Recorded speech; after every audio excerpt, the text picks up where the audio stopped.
The city of Thousand Oaks is shaken up tonight as a shooting occurred at Borderline Bar and Grill around midnight. 13 people died tonight, including the suspect and one police officer.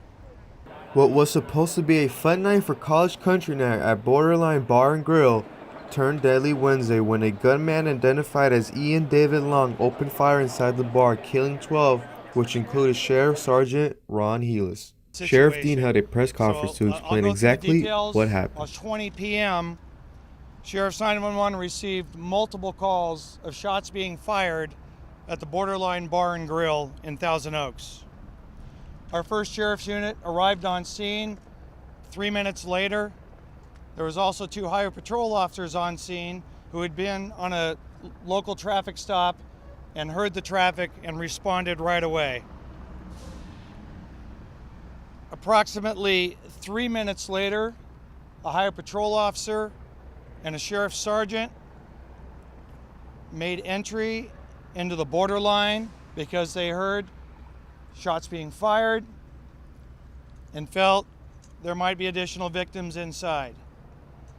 Upon going through the front door, the sheriff's sergeant was struck multiple times with gunfire. The highway patrol officer stepped back and secured the perimeter until additional units arrived, and he rescued the sheriff's sergeant out of the line of gunfire. The suspect was found dead. Family and friends hugged each other as they waited on information on their loved ones. Some even prayed together to stay positive during this horrible tragedy.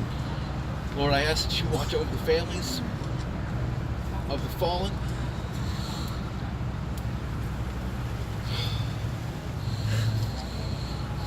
Lord, I ask that you give us the strength and hope to persevere through this time.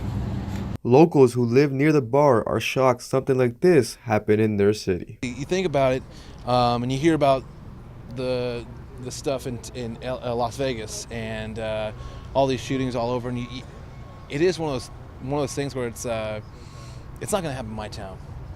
You know, my town, we're such a great community. It's, you know, not saying that it happens in lesser communities or anything like that, but it just, you know, it Las Vegas struck so close to home. It was like, okay, that's the closest it's gonna get. I've talked to about 7-8 of my friends that are okay. There's a handful that I still haven't heard back from, and I know that there's one student that was transported to the hospital. However, I am not aware of what the status is. Okay. Then my very last question is just what's your reaction that something this horrific happened in a city like Thousand Oaks? I mean, this never pops up, literally. Exactly. It's shocking. You know, I think we're almost all speechless. Thousand Oaks is one of the safest cities in the country, so this is one of the last places that we'll ever expect that something like this to happen. We will keep you updated with new details as the story develops. For Cougar News, I'm George Ventura.